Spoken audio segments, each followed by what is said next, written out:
El cine tiene una forma de escribirse porque tiene una finalidad especial, que es convertirse en imagen y sonido. Escribir de otra manera puede conducir a resultados que, por más que suenen muy lindos o causen maravilla a la hora de leerse, no sean cine, sino otra cosa, por ejemplo, literatura. Así que en este video te voy a explicar cómo se escribe formalmente un guión de cine. No te olvides de suscribirte y tocar la campanita para que te llegue toda la data que voy a estar subiendo a este canal, que es mucha. Y además te puedes pasar por el Instagram y estar atento a las novedades de cursos y talleres. El guión de cine, a diferencia de otros tipos de escritura, narrativa, teatro, poesía, tiene reglas que tienen que ver específicamente con la industria a la que pertenecen. ¿Qué significa esto? Pues que el guión de cine es una pieza de una estructura más grande. El guión de cine, a diferencia de otros escritos, no está hecho para un lector final, sino para ser transformado por artistas y técnicos en imágenes y sonidos que finalmente llegarán a un espectador. El guión de cine debe pasar por manos de productores, de muchos profesionales de la industria para ser aprobado, financiado y finalmente realizado.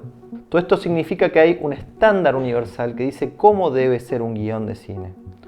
Un estándar que determina qué tipografía usar, qué tamaño de letra, qué se escribe y qué no, dónde, etcétera, etcétera, etcétera. Así que veamos. Lo primero que podemos ver al leer un guión de cine es que tiene partes diferentes. Está el encabezado, la descripción o acción, el personaje, la aclaración o didascalia, el diálogo y finalmente la transición. En breve hablaré de cada una de estas, pero antes seguimos viendo que los guiones están escritos con una tipografía específica, con un tamaño específico. Esta tipografía es la Courier, que se utiliza en tamaño 12, y es la tipografía derivada de las viejas máquinas de escribir. Y la elección de esta tipografía tiene un porqué. Cuando uno escribe una frase con la tipografía Courier, cada letra o espacio ocupa exactamente lo mismo, mientras que no sucede esto con otras tipografías. Lo que hace a la Courier una tipografía ideal para hacer mediciones y presupuestos, que es algo que sucede mucho en el cine. Como por ejemplo, que una página equivale a un minuto. Así, un guión de 90 páginas equivale a 90 minutos, que es uno de los estándares del cine, que permite pensar en presupuestos estimados. Esto obviamente es una generalización, pero permite un primer estimado. Luego cada película tendrá sus especificidades. Hablando de esto, este estándar está creado por la industria hollywoodense, que pretendía a sus inicios la eficiencia y el control de fondos, por lo que la página que debe usarse es la página llamada carta o US Letter, aunque se permite usar la A4, que la diferencia es mínima. El interlineado entre líneas es simple, de 1, y los márgenes son variables según la parte que corresponda, pero a nivel general son de 1 pulgada, excepto por el izquierdo que es de 1,5. Para nosotros esto en centímetros es de 3,8 para el lado izquierdo y de 2,5 para el resto. Por supuesto que el guión es una guía y como tal uno está refiriéndose a ella constantemente, por eso es necesario que las páginas estén numeradas. Vamos ahora a analizar las partes. El encabezado. El encabezado tiene principalmente 3 componentes y los 3 se escriben en mayúscula. Interior o exterior, lugar donde ocurre la acción y momento lumínico. Un encabezado podría ser interior, habitación de Juan, noche. O otro encabezado podría ser exterior, patio de casa de Juan, día. Si la escena cambia de escenario durante su transcurso, esto se señala en la siguiente manera. IE, habitación de Juan, barra calle, noche. Esto nos indica que Juan fue de un interior hacia un exterior y que va desde su habitación hacia la calle. Y esto ocurre en la noche. Estas indicaciones no solo son para quien lee el guión y pueda entender la historia, sino para la producción, para el equipo de fotografía y cámara, para el equipo de arte que debe preparar estos escenarios, etc. Todo esto aún sin leer la escena y conocer qué sucede en ella. Los momentos del día suelen ser día y noche, a veces amanecer y atardecer, pero también es cierto que algunas veces se reemplaza el día o noche por a continuación o momentos después. Esto solo se puede hacer si en la escena anterior está claro qué momento lumínico es. ¿Y por qué se hace? Para dar mayor claridad y continuidad entre las situaciones. Por ejemplo, si mi escena es interior automóvil noche y mi siguiente escena es exterior fachada casa momentos después, en vez de escribir noche, lo que entiendo como lector es que no solo habrá una continuación lumínica en el sentido de que aún será de noche, sino que además sabremos que hay una continuidad de acción dramática, es decir, el personaje que manejaba ese automóvil se dirigía a este lugar. Pero también existe una continuidad, por ejemplo, de vestuario, que muchas veces es una gran confusión. Aquí les muestro las sugerencias que tiene el Final Draft, que es el software profesional por excelencia de escritura de guiones, para este componente del encabezado. afternoon, que significa por la tarde, continuous, que significa a continuación, day, que significa día, dawn, que significa amanecer, dusk, crepúsculo, later, más tarde, morning, por la mañana, moments later, que es momentos después, magic hour, que es hora mágica, night, que es noche, same, que es igual, same time, al mismo tiempo, next day, al día siguiente. El último componente que puede verse pero es poco común es la aclaración de si esta escena ocurre en este momento. Esto significa si es un flashback o un flash forward. Por ejemplo, interior automóvil, noche, flashback. Finalmente las escenas se enumeran, pero es algo que se suele agregar al final con los software profesionales de escritura de guiones, dado que durante el proceso de escritura esto varía mucho y sería muy incómodo tener que estar cambiando todos los números cada vez que haya una modificación. El siguiente elemento es la descripción o la acción. Acá se describe lo que sucede en la escena. No es un resumen de toda la escena, sino lo que va sucediendo tal como sucedería en la imagen a medida que vemos la película. Donde uno no describe todo, sino la parte esencial de la acción, que es la parte aparente. Esto significa imagen y sonido. No tiene sentido, por ejemplo, escribir el pensamiento de un personaje o cómo se siente, porque es algo que no se puede filmar. Para expresar eso deberíamos mostrar al personaje accionando de tal manera que eso se pueda deducir simplemente de verlo o escucharlo. Otra cosa importante de mencionar es que los guiones se escriben en tiempo presente y en tercera persona. Lo que se escribe es lo que se está viendo desde la cámara y está sucediendo ahora, no como en una novela. Es decir, en una novela escribiríamos: Juan salió de su casa y caminó por la calle hasta llegar a la esquina, dobló y siguió hacia el sur. Como podemos ver, todos los verbos son en tiempo pasado. Esto en una película sería: Juan sale de su casa, camina por la calle, llega a la esquina y dobla. Se aleja. Como verán, no escribí la parte hacia el sur. Es porque en la narrativa se pueden dar ideas para ayudar a un lector a sacar conclusiones. En un film vamos a girar a un personaje hacia una esquina, pero no sabemos hacia dónde se dirige. Quizás en la siguiente escena se pueda ver esa ciudad, ese sur, pero habría que ver si eso es identificable. Hay varios elementos que en la escritura de la narrativa son característicos de buenos escritores, pero en cine esto puede ser una trampa. Así que hay que tener mucho cuidado, por ejemplo, con la adjetivación o con cuestiones que no puedan ser registradas por una cámara o por un micrófono. Uno puede caer en el error de pensar que está escribiendo literatura y esto es otra cosa. La literatura son palabras para formar imágenes, pensamientos y emociones mentales en la cabeza de un lector. El guión de cine es un formato específico para que sea transformado en cuerpos que se mueven, en imágenes, en luces, en sonidos. Todo lo que no sea susceptible de ser imagen y sonido es una trampa narrativa para el guión. También uno puede poner en mayúsculas, subrayar, usar itálicas en ciertas palabras o frases dentro de las líneas de acción para generar énfasis. Por poner un ejemplo, mientras en el escenario Pablo lee dificultosamente, el público comienza a abuchear. Otra cosa importante es la presentación de los personajes que se hace en esta parte de la descripción. Se suele presentar a los personajes por edad y una muy breve descripción. La edad es muy común encontrarla entre paréntesis, aunque no es obligatorio. Por ejemplo, Juan, paréntesis 38. Una vez que los presentamos ya no hace falta seguir haciéndolo. Por poner un ejemplo de presentación de personajes, aquí el guión de Stand By Me. Chris Chambers, 12 años, guapo, rubio sucio, todo estadounidense con un ojo morado que se desvanece, se sienta frente a Gordy, frente a una mesa de juego andrajosa.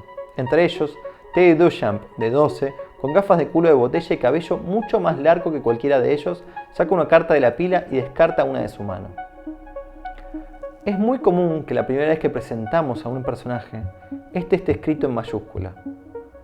Una cosa que hago yo siempre es escribir los nombres en mayúscula y con bold, en negrita. Esto lo hago para que sea fácil de identificar dónde hay un personaje en una escena a simple vista. En relación a los personajes, no todos tienen que tener un nombre. A veces es mejor poner camarero que poner Roberto, ya que la función de ese personaje no será meternos en su vida, sino que será un personaje funcional, que solo estará ahí en esa escena como un camarero. Así que más allá de que los personajes importantes sí tienen un nombre, tendremos muchos: Policía 1, Policía 2, Médico 1, Agente 8, Empleado 3, Viejita, Niño en bicicleta, Taxista, etcétera, etcétera, etcétera. Una cuestión delicada que también encontraremos y a la que a veces, y solo a veces y con mucho cuidado debemos echar mano si es que no somos nosotros los directores, es el uso de shots. O sea, en inglés son disparos, pero significan las tomas, ¿no? Que es la posición, el valor de plano, la posición de cámara, desde dónde se toma la imagen.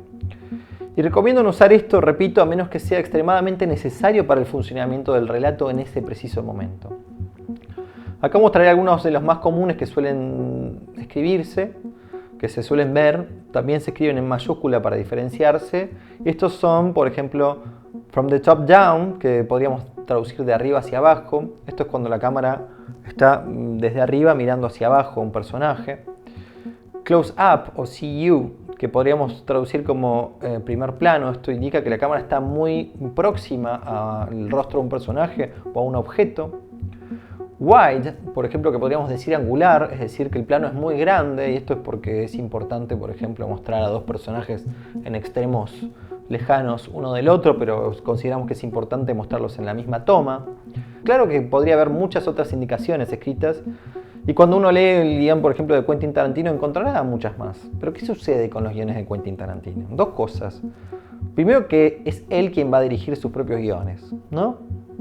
Así que no le está diciendo a un director cómo hacer su trabajo, sino que es una propia unidad creativa. Y por otro lado, Tarantino puede escribir donde quiera sus guiones porque sabemos que se van a realizar sus guiones, sí o sí. Así que si quiere escribirlo en un papel higiénico, puede hacerlo.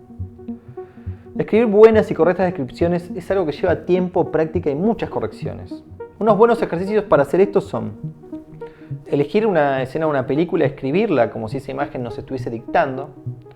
Lo otro es leer guiones y ver cómo los profesionales lo llevaron a la pantalla, comparándolo con la película.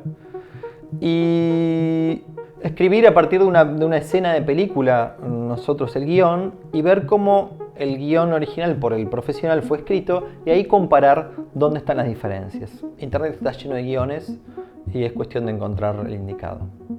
Por último, podríamos someter cada frase escrita a si es susceptible de ser filmada o no. El siguiente elemento es el personaje. El personaje se coloca centrado en mayúscula. Esto indica que es quien está por hablar. A su lado puede tener algo llamado extensión y son aclaraciones que van entre paréntesis para entender dónde puede estar este personaje hablando en relación a esa escena. Estos son, por ejemplo, voice over, que se escribe VO, y significa que es la voz de un relator que no pertenece a la situación actual de la escena, ya sea porque es un narrador ajeno a la situación, como en Amélie, o porque es un personaje que sí formó parte de la escena, pero que está narrando desde otro momento, como por ejemplo cuando alguien recuerda. I was 12 going on 13 the first time I saw a dead human being. It happened in the summer of 1959, a long time ago. OS es off-screen y esto significa fuera de la pantalla. O sea que el personaje está presente en la escena, forma parte activa de ella, pero no se ve en la pantalla. Esto significa que por algo no se puede ver. Por ejemplo, ¿E quando pensavate di dirmelo? porque la voz del personaje se escucha detrás de una puerta. Quando saresti diventato più grande.